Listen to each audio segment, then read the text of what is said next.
Hi നമസ്കാരം, നന്ദകുമാറാണ്.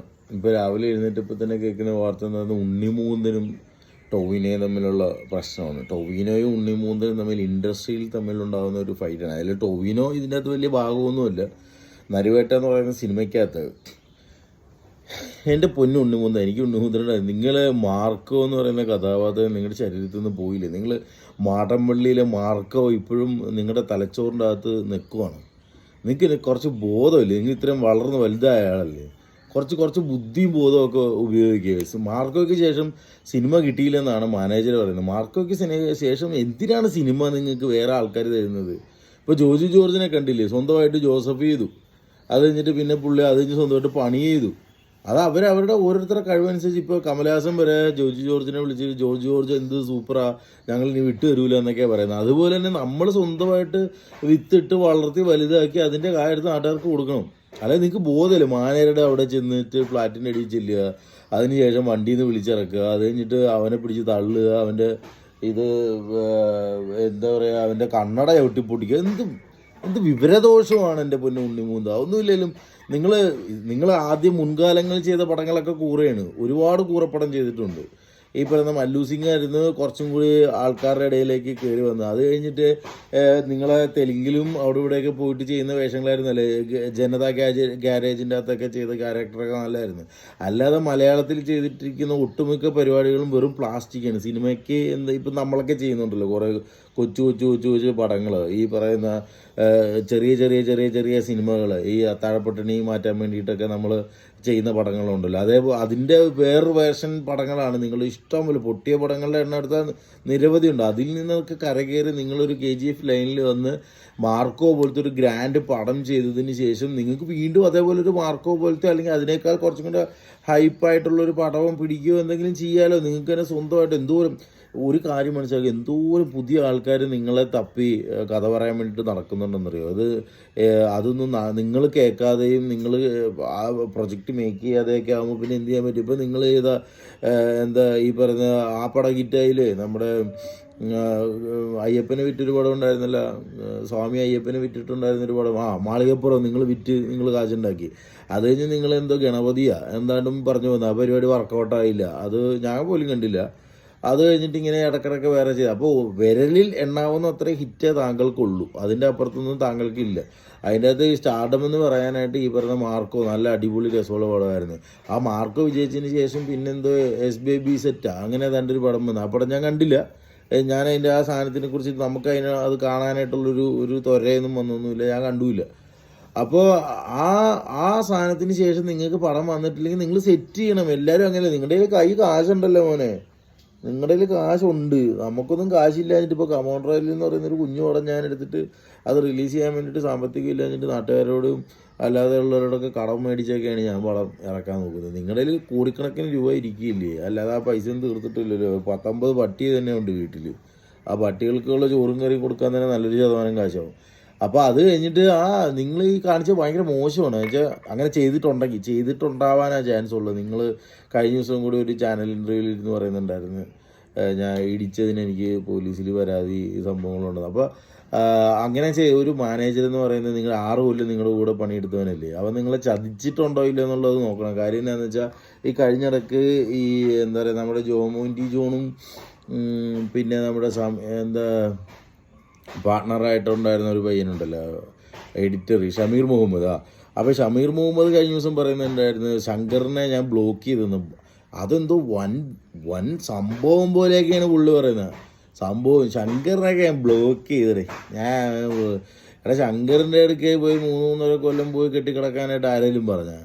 ഷമീർ നല്ല എഡിറ്ററാണ്, സംഭവം അടിപൊളിയാണ്. അവൻ്റെ കുറേ പടങ്ങളൊക്കെ നന്നായിട്ട് വന്നിട്ടൊക്കെ ഉണ്ട്. എല്ലാ പടങ്ങളും നല്ലതാണ്, നല്ല ഗ്രാൻഡ് എഡിറ്ററാണ് എന്ന്. അപ്പോൾ ശങ്കറിനെ പോലെ ഒരാൾ ഇവനെ ബുദ്ധിമുട്ടിച്ചെന്ന് പറഞ്ഞിട്ട് ഇവൻ ബ്ലോക്ക് ചെയ്തു. അത് ഭയങ്കര വിവാദ വാർത്തയായി മാറുകയും ചെയ്തു. അപ്പോൾ ഇതൊക്കെ എന്നാന്ന് വെച്ച് കഴിഞ്ഞാൽ ഇവരുടെയൊക്കെ തുടക്കകാലം ആലോചിച്ച് നോക്കണം. ഒരു പടം പോലും ഇല്ലാതെ എങ്ങനെയും പടത്തിലോട്ട് ഒന്ന് കയറണമെന്ന് കരുതി പ്രയത്നിച്ച് കണ്ടവൻ്റെ കൈയും കാലും പിടിച്ച് അവൻ്റെയൊക്കെ അസിസ്റ്റൻ്റായിട്ട് നിന്നു. ഓരോരുത്തരുടെ പിടിച്ച് കയറി വന്ന് അക്കൗണ്ടിൽ നിറച്ച് കാശായി കഴിയുമ്പോഴത്തേക്കിനുള്ള ഒരു തരം ആണ് അത്. മനസ്സിലായ? ഉള്ള ചില്ലറ മേടിച്ച് ലൈഫ്, അതായത് സിനിമയും അല്ലെന്നുണ്ടെങ്കിൽ ഈ കഥയും കഥാപാത്രങ്ങളും ഇതൊന്നും അല്ല വലുത്, നമ്മുടെ ജീവിതമാണ് വലുത്. ജീവിതത്തിൻ്റെ താഴത്തെ ഈ സിനിമയും പരിവാരങ്ങളൊക്കെ വരുള്ളൂ. സിനിമ എന്ന് പറയുന്നത് നമുക്കൊരു വരുമാനം ജനറേറ്റ് ചെയ്യുക. ഇപ്പോൾ റിസർവ് ബാങ്കിൽ നിന്ന് പൈസ കിട്ടാത്തതുകൊണ്ട് വരുമാനം ജനറേറ്റ് ചെയ്യാൻ വേണ്ടിയിട്ട് നമുക്കറിയാവുന്ന ഒരു കഴിവ് ജനങ്ങളുടെ മുന്നിൽ നമ്മൾ പ്രകടിപ്പിക്കുന്നു. ഇപ്പോൾ നിങ്ങൾ ഭയങ്കര സിനിമാക്കാരെന്ന് പറയുമ്പോൾ അവർ തിക്കുറിശി മുതൽ അങ്ങോട്ട് സുകുമാരൻ മുതൽ സോമൻ മുതൽ നല്ല ഗംഭീര പടങ്ങൾ എടുത്തിട്ടുള്ള ആൾക്കാരുണ്ട്. അതുകൊണ്ടിട്ട് ഇതൊന്നും വലിയ സംഭവമൊന്നുമില്ല. ടെക്നോളജി വലുതാവുന്നതിനനുസരിച്ചിട്ട് സിനിമയുടെ കാഴ്ച ഭംഗിയും സൗണ്ട് ഭംഗിയൊക്കെ കൂടുമെന്ന് മാത്രമേ ഉള്ളൂ. അല്ലാതെ അതിൻ്റെ അപ്പുറത്ത് ഒരു ചുണ്ണാമ്പുമില്ല. ഈ പറയുന്ന സിനിമ എന്ന് പറയുന്ന ഒരു മാധ്യമം ഒരു ഒരു ഒരു വിഷയം സംസാരിക്കുന്നു, അല്ല ഒരു പബ്ലിക് പ്ലേസിൽ ഒരു വിഷയം സംസാരിക്കുന്നു, ആ വിഷയം സംസാരിക്കാൻ പോവുക, അത് കഴിഞ്ഞാൽ അവർ കഴിഞ്ഞു. അല്ലാതെ ആജീവനാത്ത കാലം മാർക്കോ എന്ന് പറയുന്ന കഥാപാത്രവും ചുവന്ന് തലയിൽ ചുവന്ന് നടക്കേണ്ട ആവശ്യമൊന്നുമില്ല. അതൊക്കെ എന്ത് വിഡ്ഢിത്തരമാണ്. അത് ഇത്രയും കാശ് ഇത് കാശിൻ്റെ അഹങ്കാരം വല്ലതുമാണ്. നിങ്ങൾ മറ്റേ ഈ നരിവേട്ട എന്ന് പറയുന്ന ആ ഒരു സിനിമയ്ക്ക് ആ സിനിമയുടെ പ്രമോഷന് വേണ്ടിയിട്ട് ആ ചെറുക്കൻ പോസ്റ്റ് ഇട്ടെന്ന് കരുതിയിട്ട് ആ ചെറുക്കൻ്റെ ഇടയ്ക്ക് പോയിട്ട് കച്ചറ ഉണ്ടാക്കാനും മാത്രം നിങ്ങൾ വെറും കച്ചറയാണോ? കുറച്ച് വിവരവും ബോധമില്ലേ? വിദ്യാഭ്യാസമൊന്നും ഇല്ലേ? അതോ ഈ സൗഹൃദ മനോഭാവങ്ങളൊന്നും ഇല്ലേ? നിങ്ങൾ മറ്റേ മാടമ്പി ചട്ടമ്പി പരിപാടി കാണിക്കുമെന്ന്. ഇനി ഉണ്ണിമൂന്തൻ്റെ ഭാഗം കേട്ടിട്ടില്ല. ഉണ്ണിമൂന്തനെ എന്താണ് ചൊടിപ്പിച്ചതെന്ന് ഞാൻ കേട്ടിട്ടില്ല. ഇനിയിപ്പോൾ ഇവൻ പറയുന്നുണ്ട് 500 സിനിമകൾക്ക് ഇവനെന്തോ പണിയെടുത്തിട്ടുണ്ട്, PR വർക്ക് ചെയ്തിട്ടുണ്ടെന്നാണ്. PR എന്ന് വെച്ച് കഴിഞ്ഞാൽ പ്രമോഷൻ്റെ പരിപാടിയാണ് അവൻ ചെയ്തുകൊണ്ടിരിക്കുന്നത്. അപ്പോൾ ഇവൻ പല ഈ മാനേജർമാരെന്ന് പറയുന്നവന്മാർ തനി ഊളകളാണ്. വേറെ കാര്യം, അതായത് ഈ നമ്മളിപ്പോൾ ഒരു കഥ പറയാൻ വേണ്ടിയിട്ട് ചെന്ന് കഴിഞ്ഞാൽ നമ്മളെ എത്രത്തോളം വലിപ്പിക്കാവോ എന്നുള്ളതാണ് ഈ സിനിമാ നടന്മാരുടെ മാനേജർ എന്ന് പറയുന്ന മരപ്പാടുകൾ ചെയ്യുന്നത്. അവന്മാരുടെ ഒന്നും ഒരു ആവശ്യവും നിലവിലില്ല മാനേജർമാരുടെ. അതെന്നു വെച്ച് കഴിഞ്ഞാൽ ഒരു ആർട്ടിസ്റ്റ് കഥ കേൾക്കാനായിട്ടാണെന്നുണ്ടെങ്കിൽ ഒരു ആർട്ടിസ്റ്റ് സുന്ദരമായിട്ടൊരു വെബ്സൈറ്റ് ഓപ്പൺ ചെയ്ത് അതിലേക്ക് എല്ലാവരോടും കഥ ഇടാൻ പറഞ്ഞിട്ട് അതിനകത്ത് നിന്ന് ഇവന് ആവശ്യമുള്ളത് സെലക്ട് ചെയ്ത് പ്രൊജക്റ്റ് ആക്കി അവന് അങ്ങോട്ട് ചെയ്താൽ പോരെ. എന്ത് നിസ്സാരമായിട്ടുള്ള ഒരു പരിപാടിയാണ്. അത് കഴിഞ്ഞിട്ട് അവന് അപ്പോയിൻമെൻറ്റ് കൊടുക്കണം. അപ്പോൾ ഇവനൊരു ടീം ഉണ്ടാവും, അതൊക്കെ സെറ്റ് ചെയ്യണം. തിരക്ക് കൂടുന്നതിനനുസരിച്ച് നമ്മളെല്ലാ കാര്യങ്ങളും അറേഞ്ച് ചെയ്യണ്ടേ. അപ്പോൾ ഈ എല്ലാ കഥകളും സിനിമാ നടന്മാരുടെ അടുക്കലേക്ക് എത്തത്തൊന്നുമില്ലല്ലോ. ഈ മാനേജർമാരുടെ ഫിൽട്രേഷൻ, പിന്നെ മാനേജർമാരുടെ വീട്ടിലുള്ള തൂപ്പുകാരിയുടെ ഫിൽട്രേഷൻ, അത് കഴിഞ്ഞിട്ട് അതിൻ്റെ അയൽവക്കത്ത് കാവൽ നിൽക്കുന്ന കാവൽമാലാകമാരുടെ ഫിൽട്രേഷൻ, ഇതെല്ലാം കഴിഞ്ഞിട്ടാണ് ഒരു നടിയുടെ ഡേറ്റ് ഏതെങ്കിലും ഒരു പ്രൊജക്റ്റിന് കിട്ടുക. അപ്പോൾ ഇവിടെ ഉണ്ണിമൂന്തൻ എന്ന് പറയുന്ന ആൾ കാശുണ്ട്, കോടികൾ കാശ് കൈ കയറിയൊക്കെയാണ്. ആ കാശ് കയറിയതിൻ്റെ തലക്കനത്തിലിരിക്കുകയാണ്. അതിനനുസരിച്ചിട്ട് ഇവൻ നിയന്ത്രിക്കുന്ന പോലെ അവൻ നിയന്ത്രണ വിധേയനാകണമെന്ന് ചിന്തിക്കുകയും, അതായത് എനിക്ക് മനസ്സിലാവാത്ത കാര്യം, ഈ ആരുടെ ഫ്ലാറ്റിലാണ് പോയത്? അതായത് ഈ മറ്റേ മാനേജറുടെ ഫ്ലാറ്റിൻ്റെ അടിച്ച് നീ ഇങ്ങോട്ട് താഴ്ത്താട്ടിറങ്ങിയ ഒരു കാര്യം പറ്റേ, നീ എന്തിനാണ് നരിവേട്ടയ്ക്ക് പോസ്റ്റ് ഇട്ടത്? നീ എൻ്റെ പടത്തിന് വേണ്ടിയിട്ടാ പോസ്റ്റ് ഇടുക. നീ എന്നാൽ മറ്റേ പടം എൻ്റെ കൊള്ളത്തില്ലെന്ന് പറഞ്ഞില്ലടാ. അത് കഴിഞ്ഞ് നീ മറ്റേ പടം കൊള്ളത്തില്ലെന്ന് പറഞ്ഞില്ലടാ. നീ കൊള്ളത്തില്ലെന്ന് പറഞ്ഞ പടങ്ങളൊന്നും തന്നെ ഓടിയിട്ടില്ലല്ലോടാ. അപ്പോൾ നീ എന്താ എനിക്ക് കൊള്ളത്തില്ലാത്ത പടങ്ങളാണ് എനിക്ക് സെറ്റ് ചെയ്ത് തരുന്നത്. എന്നിട്ട് നീ മറ്റവന്മാർക്ക് ആ നടന്മാർക്കൊക്കെ നല്ല നല്ല കഥകൾ കൊണ്ട് കൊടുക്കുമല്ലടാ. എൻ്റെ അടുക്കേ വന്ന കഥയല്ലായിരുന്നടാ മറ്റേ കഥ. ആ കഥ നീ എനിക്ക് കൊണ്ട് തരാഞ്ഞത് കൊണ്ടല്ലടാ ആ കഥ മറ്റേ വലിയ നടൻ പോയി ചെയ്ത്, അല്ലെങ്കിൽ ഞാൻ ആ പടം ചെയ്യത്തില്ലായിരുന്നടാ എന്നൊക്കെ ചോദിച്ച് മാനേജർമാരെ ഇട്ടിട്ട് ഇടങ്ങേറാക്കുന്ന പരിപാടിയാണ് അത്. നല്ല കഥ കിട്ടണമെന്നുണ്ടെങ്കിൽ എന്നെ വിളിക്ക്. കാര്യം എൻ്റെ കഥ അടിച്ചുകൊണ്ട് പോയിട്ടാണ് ഇപ്പോൾ ലാലേട്ടൻ വരെ 100 കോടി എടുത്തേക്കുന്നത്. തുടരുമെന്ന് പറയുന്ന സിനിമയുടെ കഥ രാമൻ എന്ന് പറഞ്ഞാൽ ഞാൻ എഴുതിയ കഥയാണ്. ആ കഥ അടിച്ചുകൊണ്ട് പോയിട്ടാണ് ലാലേട്ടൻ വരെ ഇപ്പം ഹിറ്റടിച്ച് വെച്ചേക്കുന്നത്. തരൺമൂർത്തി അടക്കം അത് അടിച്ചുകൊണ്ട് പോയതാണെന്നുള്ളത് കോടതിയിൽ നിന്ന് ഞാൻ പ്രൂവ് ചെയ്തോളാം. അതിനുള്ള എല്ലാ പരിപാടികളും ഞാൻ ചെയ്തിട്ടുണ്ട്. അത് ചെയ്യുമ്പോഴത്തേക്കിനൊരു കഥകൾ ഉണ്ടാക്കാൻ ഭയങ്കര പാടാടും. നമ്മൾ ചിന്തിച്ച് നോക്കേണ്ടത് എന്നാന്ന് പറയുക, നമ്മൾ പേനയും പേപ്പറും എടുത്ത് എഴുതാനിരിക്കണം. അപ്പോഴാണ് നമുക്ക് മനസ്സിലാവുന്നത് കഥകൾ ഉണ്ടാക്കാനുള്ള ബുദ്ധിമുട്ട്. അപ്പോഴറിയണം. കാര്യം ഈ കഥ കാശ് കൊടുത്ത് 500 ചാട്ട 2 കഥ, നല്ല 2 കഥ നേരിട്ട് നമുക്ക് പോയി കടയിൽ പോയി മേടിക്കണമല്ലേ. ഒരുപാട് ആൾക്കാർക്ക് കഥ ഉണ്ടാക്കാം. ഇപ്പോഴത്തെ ചായയും നീരാവിയും തമ്മിലുള്ള കഥ നമുക്ക് ഉണ്ടാക്കാം. അങ്ങനെയല്ല, ഡെപ്തുള്ള ഇമോഷണൽ കണക്ഷൻസ് ഉള്ള, അല്ലെങ്കിൽ ആനുകാലിക പ്രസക്തിയുള്ള, അല്ലെങ്കിൽ ദീർഘനാൾ നീണ്ടു നിൽക്കുന്ന, അത് കാണാൻ വരുന്ന ആൾക്കാർക്ക് അവരുടെ മനസ്സിൻ്റെ ഉള്ളിലേക്ക് ചേക്കേറാൻ പറ്റുന്ന രീതിയിലുള്ള ഒരു കഥ ഉണ്ടാക്കിയെടുക്കുക എന്ന് പറഞ്ഞിട്ടുണ്ടെങ്കിൽ അത് യൂണിവേഴ്സൽ ഇന്ന് കിട്ടണം. നമ്മുടെ തലച്ചോറിൻ്റെ അകത്തോട്ട് കിട്ടണം, ഏതോ ഒരു വിഭാഗത്തിൽ നിന്ന് കിട്ടണം. അങ്ങനെ കിട്ടുന്ന കഥ നമ്മൾ എഴുതി കൂട്ടി ഇതേപോലത്തെ ഒരു 10-12 നടന്മാരെടുക്കെ പോയി പറഞ്ഞ്, അല്ലെങ്കിൽ പ്രൊഡ്യൂസേഴ്സിനെടുക്കെ പറഞ്ഞ്, കൺട്രോളർമാർക്ക് പോയി പറഞ്ഞ് കഴിയുമ്പോഴത്തേക്കിന് ഈ കിട്ടുന്ന കഥ ഈ കാശുള്ളവന്മാർക്ക് എപ്പോഴും അങ്ങനെയാണ്. കാശുള്ളവന്മാർക്ക് വേഗത കൂടും, കാശില്ലാത്തവർക്ക് വേഗത കുറയുമെന്നാണ്. അപ്പോൾ കാശുള്ളവന്മാരത് പുഷ്പം പോലെ അടിച്ചു മാറ്റി കൊണ്ടുപോയി അവർ 100-200 കോടിയൊക്കെ ഉണ്ടാക്കും. അപ്പോൾ നമ്മളെപ്പോലുള്ള ആൾക്കാർ 100-200 രൂപയൊക്കെ മനുഷ്യന്മാരോട് കടം ചോദിച്ച് ഒക്കെ പടം ചെയ്ത് കയറി വന്നെ. കാര്യം നമ്മൾ കയറുന്നത് വരെ ബുദ്ധിമുട്ടായിരിക്കുമല്ലോ. അപ്പോൾ ആ ഉണ്ണിമൂന്തനിപ്പോൾ കയറി കഴിഞ്ഞപ്പോഴത്തേക്കിനും എന്തിനാണ് ഇങ്ങനെ കാണിച്ചതെന്നുള്ളതാണ് എനിക്ക് മനസ്സിലാവാത്തത്. അവന് നല്ല കഥ ഉണ്ടാക്കി നല്ല സിനിമ ഉണ്ടാക്കി ചെയ്താൽ പോരെ. എല്ലാ ദിവസവും മസിലും പെരുപ്പിച്ച് വീട്ടിൽ ഇരുന്നിട്ട് എന്തായാലും അവന് തെലുങ്കുണ്ട് ഹിന്ദിയുണ്ട് എല്ലാം എന്തോരം ഭാഷയിൽ പടങ്ങളുള്ള.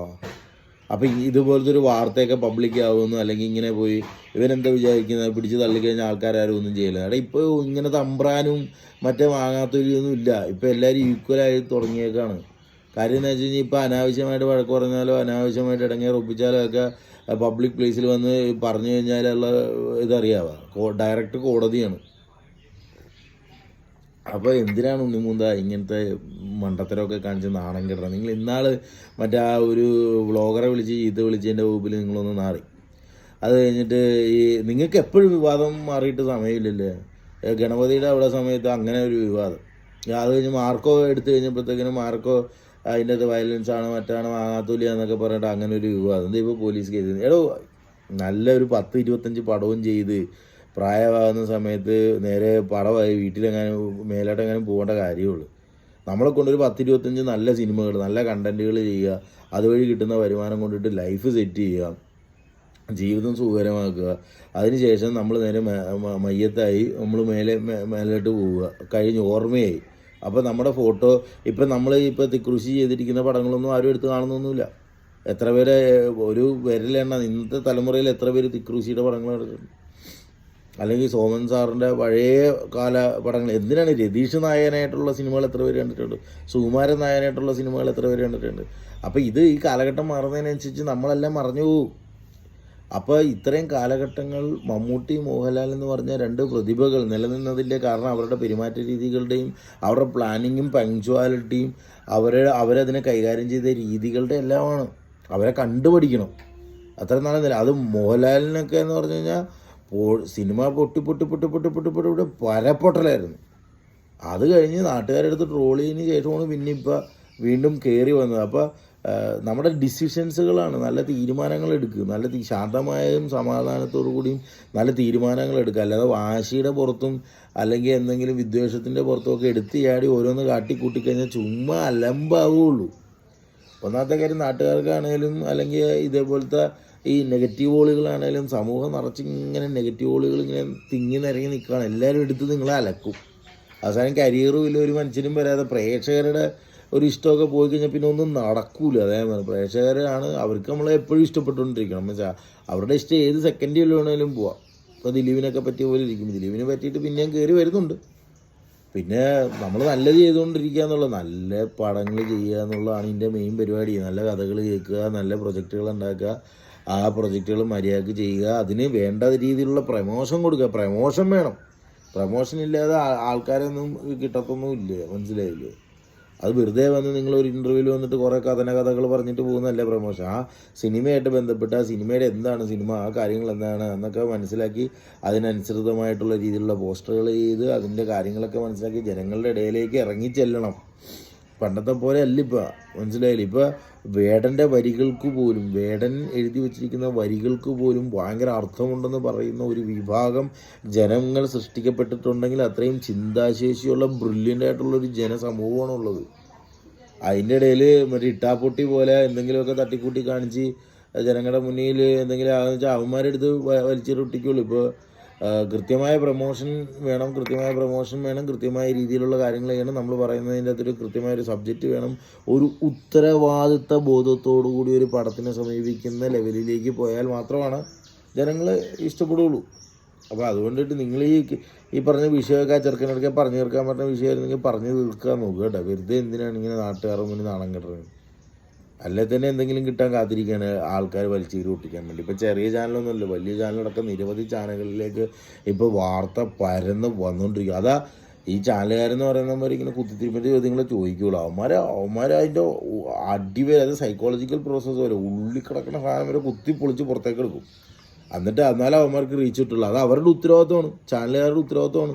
മാക്സിമം കുത്തി ചോദിച്ച് അതിൻ്റെ പുറത്തേക്ക് എടുത്ത് അതിൻ്റെ അകത്ത് എന്തെങ്കിലും ഇവൻ ഇടങ്ങേറ് ചെയ്തിട്ടുണ്ടെങ്കിൽ അവനെ നശിപ്പിച്ച് നാറാണക്കല്ലടിച്ച് പെരക്കാത്തിരുത്തി ഇതൊരു സിസ്റ്റം പോലെ ഇങ്ങനെ പോയിക്കൊണ്ടിരിക്കുക, മനസ്സിലായോ? അപ്പോൾ അതുകൊണ്ടിട്ട് നല്ല രീതിയിലുള്ള കാര്യങ്ങൾ ചെയ്ത് ആ ഉള്ള വില കളയാതെ പടങ്ങൾ ചെയ്യാൻ നോക്കും. ഇപ്പോൾ ജോജി ജോർജിനെയൊക്കെ പോലത്തെ പരിപാടിയുണ്ട്, അയാൾ ആരോടും മിണ്ടാണ്ട് സഹകരിച്ചൊക്കെ. പക്ഷെ ഞാൻ ധ്യാൻ ശ്രീനിവാസൻ്റെ ഫാനാണ്. എനിക്ക് ഈ പറഞ്ഞ ജോജി ജോർജോ വരുന്നില്ല, ധ്യാൻ ശ്രീനിവാസൻ്റെ സ്വഭാവം അടിപൊളിയാണ്. കാര്യം ആൾക്കാരെ എങ്ങനെ കബളിപ്പിക്കണമെന്നും ആൾക്കാരെ എങ്ങനെ ഇതാക്കണമെന്നും ഒക്കെ അവന് കൃത്യമായിട്ട് അറിയാം. എന്നാൽ അവൻ ചെയ്തെന്ന് വിളിച്ച് പറയുകയും ചെയ്യും. എന്നാൽ അവന് എത്ര പടം പൊട്ടിയാലും ഇഷ്ടം പോലെ അവനെ കണ്ടുപിടി ഉണ്ണി പോകുന്നത്. ധ്യാൻ ശ്രീനിവാസനെ കണ്ടുപിടിക്കും, എത്ര പടം പൊട്ടി, എന്നിട്ട് ഇഷ്ടംപോലെ പടങ്ങൾ വന്നുകൊണ്ടിരിക്കുകയല്ലേ. ഇത് നിങ്ങൾ ഇത്രയും വലിയൊരു സൂപ്പർ ഹിറ്റ് പടം മാർക്കോ പോലത്തെ ഒരു പടം ചെയ്തിട്ട് പിന്നെ പടം കിട്ടിയില്ല എന്ന് പറയുമ്പോൾ അത് ഏറ്റവും ബെറ്റർ. പിന്നെയും ധ്യാനല്ലേ വളർന്നുകൊണ്ടിരിക്കുന്നത്. എല്ലാ സിനിമാക്കാരുടെയും അല്ലെങ്കിൽ സിനിമാ സംവിധായകർ അല്ലെങ്കിൽ അഭിനേതാക്കളെല്ലാവരും എന്ത് ചെയ്യുക, അവരവരുടെ പേഴ്സിൻ്റെ അകത്തോട്ട് ധ്യാൻ ശ്രീനിവാസനാണ് ഞങ്ങളുടെ ദൈവം എന്ന് പറഞ്ഞിട്ടൊരു ഫോട്ടോ എടുത്ത് വെക്കാൻ നോക്കും. അവനാണ് പുലി, ധ്യാൻ ശ്രീനിവാസനാണ് പുലി. ഈ കാര്യത്തിൽ നോക്കിക്കഴിഞ്ഞാൽ നല്ല പടം ഉണ്ടാക്കാൻ വേണ്ടിയിട്ടൊന്നും അവൻ സമയം കളയുന്നില്ല. വരുന്നതിൽ ചെയ്യുന്നതിൽ ഏതെങ്കിലും നല്ലതായ ബാക്കി ലോട്ടറി അടിക്കുമ്പോൾ പൊക്കോട്ടെ എന്ന് കരുതും. അല്ലാതെ അവൻ ഇങ്ങനെ നിരന്തരമായി പടം ചെയ്തുകൊണ്ടിരിക്കുന്നു, പൈസ ഉണ്ടാക്കണം, അവൻ ജീവിതം എൻജോയ് ചെയ്യുന്നു, മനസ്സിലായല്ലേ? അപ്പം ചിന്താബോധത്തോടു കൂടി ചെയ്യുക.